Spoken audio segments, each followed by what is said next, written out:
Chapter 11. 60 seconds. That's how long we're required to stand on our metal circles before the sound of a gong releases us. Step off before the minute is up, and landmines blow your legs off. 60 seconds to take in the ring of tributes all equidistant from the cornucopia. A giant golden horn shaped like a cone with a curved tail, the mouth of which is at least 20 feet high, spilling over with the things that will give us life here in the arena. Food, containers of water, weapons, medicine, garments, fire starters. Strewn around the cornucopia are other supplies, their value decreasing the farther they are from the horn. For instance, only a few steps from my feet lays a 3-foot square of plastic. Certainly it could be of some use in a downpour, but there in the mouth I can see a tent pack that would protect from almost any sort of weather, if I had the guts to go in and fight for it against the other 23 tributes, which I have been instructed not to do. We're on a flat, open stretch of ground, a plain of hard-packed dirt. Behind the tributes across from me, I can see nothing, indicating either a steep downward slope or even a cliff. To my right lies a lake. To my left and back, sparse, piney woods. This is where Hamish would want me to go, immediately. I hear his instructions in my head. Just clear out, put as much distance as you can between yourselves and the others, and find a source of water. But it's tempting, so tempting, when I see the bounty waiting there before me, and I know that if I don't get it, someone else will, that the career tributes who survive the bloodbath will divide up most of these life-sustaining spoils. Something catches my eye. There, resting on a mound of blanket rolls, is a silver sheath of arrows and a bow, already strung, just waiting to be engaged. That's mine, I think. It's meant for me.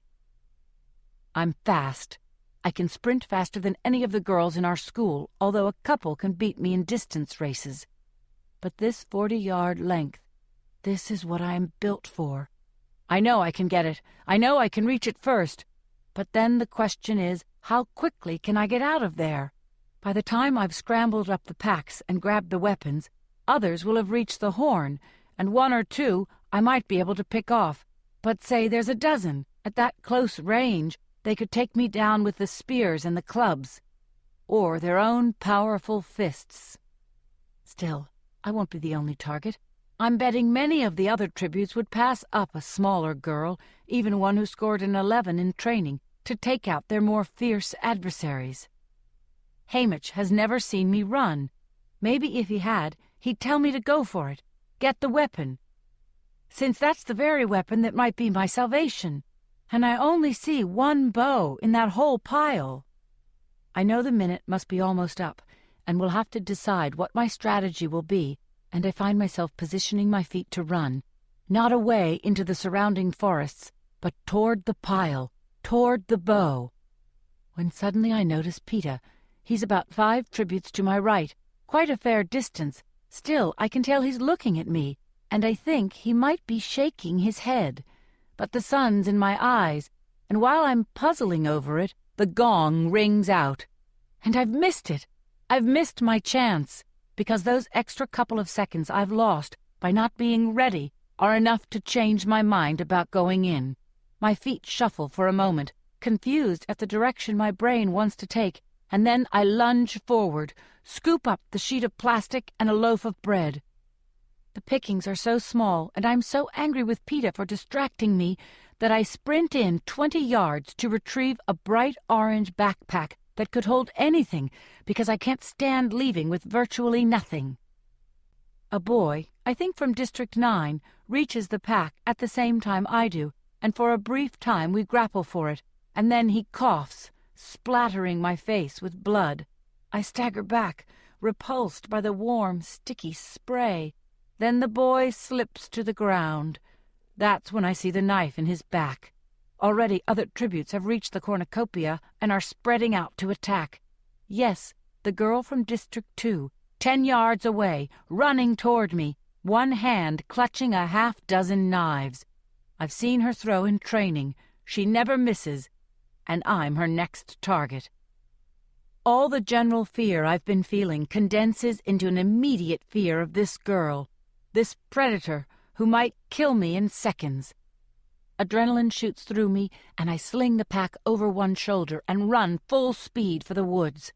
I can hear the blade whistling towards me, and reflexively hike the pack up to protect my head. The blade lodges in the pack.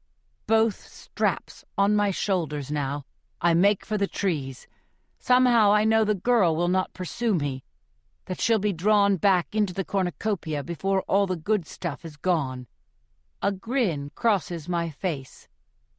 Thanks for the knife, I think. At the edge of the woods, I turn for one instant to survey the field. About a dozen or so tributes are hacking away at one another at the horn. Several lie dead already on the ground. Those who have taken flight are disappearing into the trees or into the void opposite me. I continue running until the woods have hidden me from the other tributes, then slow into a steady jog that I think I can maintain for a while. For the next few hours, I alternate between jogging and walking, putting as much distance as I can between myself and my competitors. I lost my bread during the struggle with the boy from District 9, but managed to stuff my plastic in my sleeve, so as I walk, I fold it neatly and tuck it into a pocket. I also free the knife. It's a fine one with a long, sharp blade serrated near the handle, which will make it handy for sawing through things, and slide it into my belt. I don't dare stop to examine the contents of the pack yet. I just keep moving, pausing only to check for pursuers. I can go a long time. I know that from my days in the woods. But I will need water. That was Hamish's second instruction, and since I sort of botched the first, I keep a sharp eye out for any sign of it. No luck. The woods begin to evolve, and the pines are intermixed with a variety of trees. Some I recognize, some completely foreign to me. At one point, I hear a noise and pull my knife, thinking I may have to defend myself, but I've only startled a rabbit. "Good to see you," I whisper. If there's one rabbit, there could be hundreds just waiting to be snared. The ground slopes down. I don't particularly like this. Valleys make me feel trapped. I want to be high, like in the hills around District 12, where I can see my enemies approaching. But I have no choice but to keep going. Funny, though, I don't feel too bad. The days of gorging myself have paid off. I've got staying power, even though I'm short on sleep. Being in the woods is rejuvenating. I'm glad for the solitude, even though it's an illusion, because I'm probably on screen right now, not consistently, but off and on. There are so many deaths to show the first day that a tribute trekking through the woods isn't much to look at. But they'll show me enough to let people know I'm alive, uninjured, and on the move. One of the heaviest days of betting is the opening, when the initial casualties come in. But that can't compare to what happens as the field shrinks to a handful of players. It's late afternoon when I begin to hear the cannons. Each shot represents a dead tribute. The fighting must have finally stopped at the cornucopia. They never collect the bloodbath bodies until the killers have dispersed. On the opening day, they don't even fire the cannons until the initial fighting's over, because it's too hard to keep track of the fatalities. I allow myself to pause, panting, as I count the shots. 1, 2, 3, on and on, until they reach 11. 11 dead in all. 13 left to play.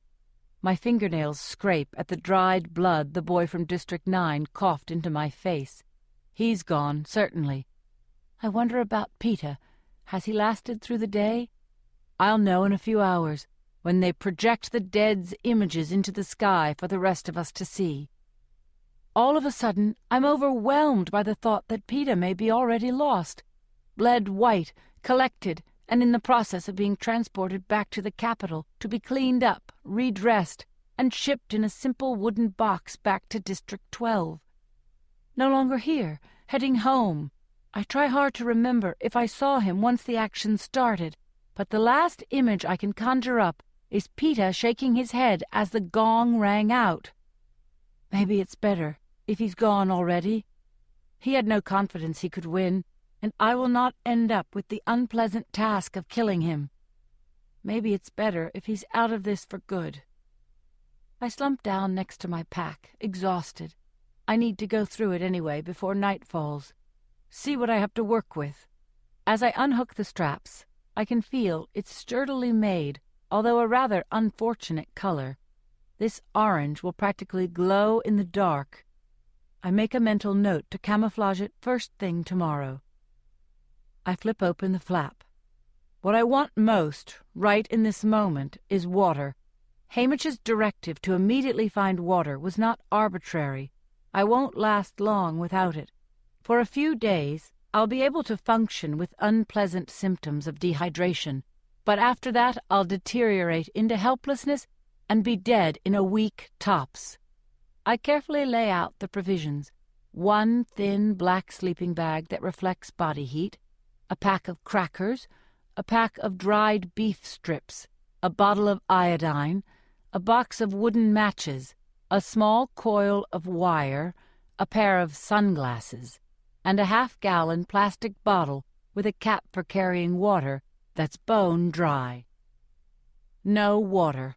How hard would it have been for them to fill up the bottle? I become aware of the dryness in my throat and mouth, the cracks in my lips. I've been moving all day long. It's been hot, and I've sweat a lot. I do this at home, but there are always streams to drink from, or snow to melt if it should come to it. As I refill my pack, I have an awful thought. The lake, the one I saw while I was waiting for the gong to sound. What if that's the only water source in the arena? That way they'll guarantee drawing us in to fight. The lake is a full day's journey from where I sit now, a much harder journey with nothing to drink. And then, even if I reach it, it's sure to be heavily guarded by some of the career tributes. I'm about to panic when I remember the rabbit I startled earlier today. It has to drink too. I just have to find out where. Twilight is closing in, and I'm ill at ease. The trees are too thin to offer much concealment. The layer of pine needles that muffles my footsteps also makes tracking animals harder when I need their trails to find water.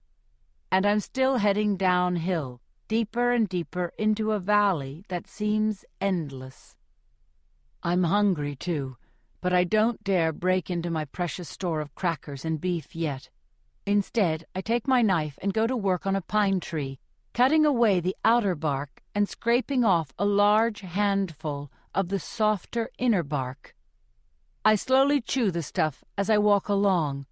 After a week of the finest food in the world, it's a little hard to choke down, but I've eaten plenty of pine in my life. I'll adjust quickly. In another hour, it's clear I've got to find a place to camp. Night creatures are coming out. I can hear the occasional hoot or howl, my first clue that I'll be competing with natural predators for the rabbits. As to whether I'll be viewed as a source of food, it's too soon to tell. There could be any number of animals stalking me at this moment, but right now I decide to make my fellow tributes a priority. I'm sure many will continue hunting through the night. Those who fought it out at the cornucopia will have food, an abundance of water from the lake, torches or flashlights, and weapons they're itching to use. I can only hope I've traveled far and fast enough to be out of range. Before settling down, I take my wire and set 2 twitch-up snares in the brush. I know it's risky to be setting traps, but food will go so fast out here, and I can't set snares on the run. Still, I walk another 5 minutes before making camp. I pick my tree carefully, a willow, not terribly tall, but set in a clump of other willows, offering concealment in those long, flowing tresses.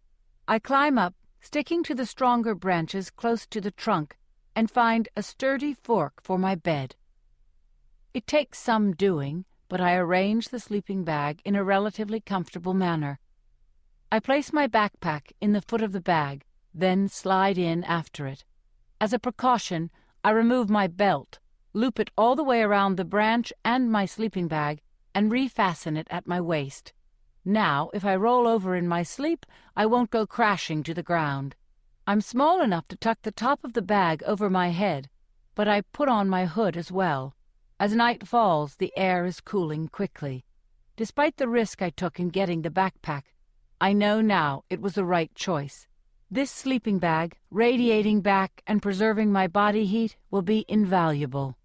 I'm sure there are several other tributes whose biggest concern right now is how to stay warm, whereas I may actually be able to get a few hours of sleep. If only I wasn't so thirsty. Night has just come when I hear the anthem that precedes the death recap.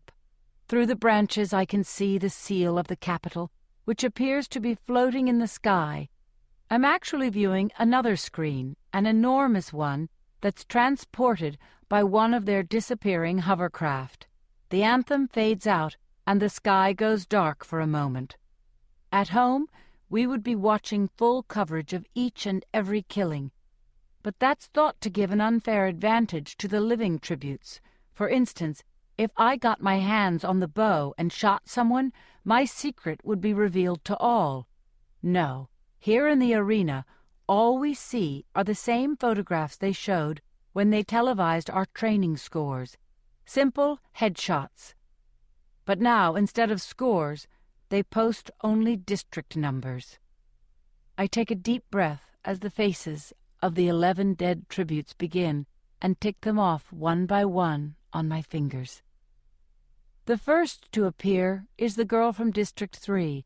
That means that the career tributes from 1 and 2 have all survived. No surprise there. Then the boy from 4. I didn't expect that one. Usually all the careers make it through the first day. The boy from District 5. I guess the fox-faced girl made it. Both tributes from 6 and 7. The boy from 8. Both from 9. Yes, there's the boy who I fought for the backpack. I've run through my fingers. Only one more dead tribute to go. Is it Peter? No. There's the girl from District 10. That's it. The Capitol seal is back with a final musical flourish, then darkness and the sounds of the forest resume. I'm relieved Peter's alive. I tell myself again that if I get killed, his winning will benefit my mother and Prim the most. This is what I tell myself to explain the conflicting emotions that arise when I think of Peter. The gratitude that he gave me an edge by professing his love for me in the interview. The anger at his superiority on the roof. The dread that we may come face to face at any moment in this arena. 11 dead, but none from District 12. I try to work out who is left. 5 career tributes. Foxface, Thresh, and Rue. Rue! So she made it through the first day after all. I can't help feeling glad. That makes 10 of us. The other 3 I'll figure out tomorrow. Now when it is dark, and I have traveled far, and I am nestled high in this tree, now I must try and rest. I haven't really slept in 2 days, and then there's been the long day's journey into the arena. Slowly, I allow my muscles to relax, my eyes to close. The last thing I think is it's lucky I don't snore. Snap! The sound of a breaking branch wakes me. How long have I been asleep? 4 hours? 5? The tip of my nose is icy cold. Snap! Snap! What's going on? This is not the sound of a branch under someone's foot, but the sharp crack of one coming from a tree. Snap! Snap! I judge it to be several hundred yards to my right. Slowly, noiselessly, I turn myself in that direction. For a few minutes, there's nothing but blackness and some scuffling. Then I see a spark, and a small fire begins to bloom. A pair of hands warms over flames, but I can't make out more than that. I have to bite my lip not to scream every foul name I know at the fire starter. What are they thinking? A fire lit just at nightfall would have been one thing.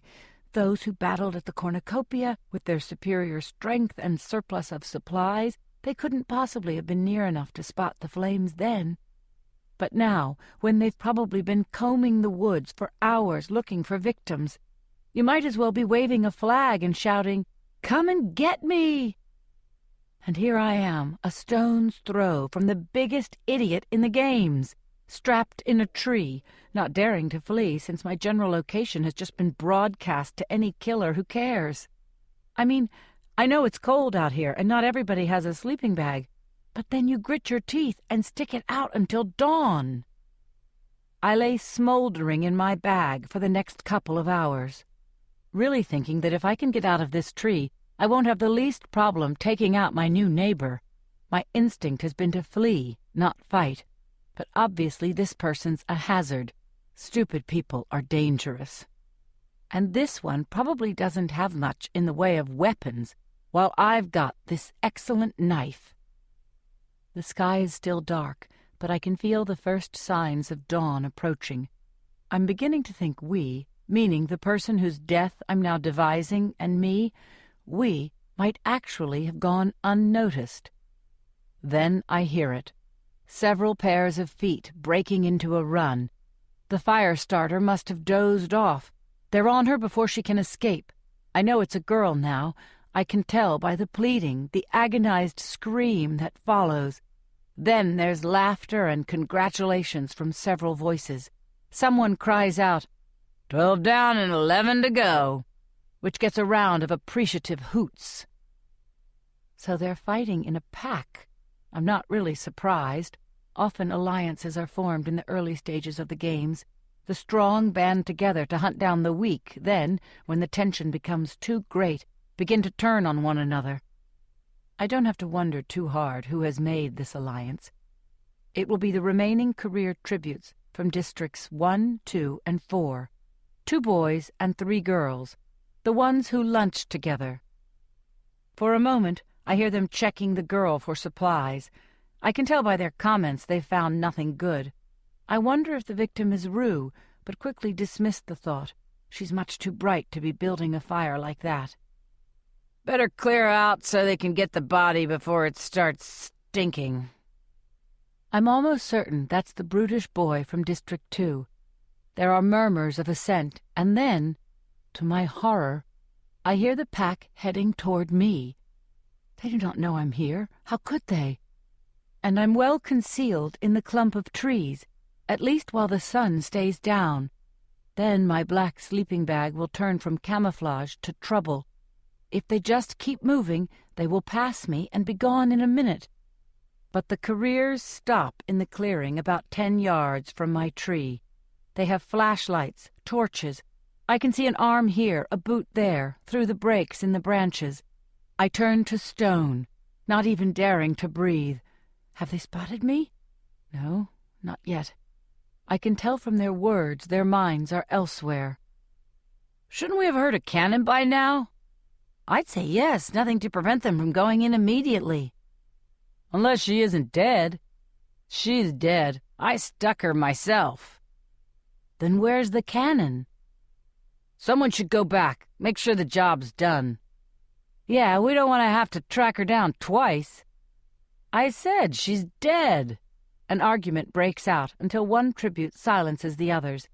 We're wasting time. I'll go finish her and let's move on. I almost fall out of the tree. The voice belongs to Peter.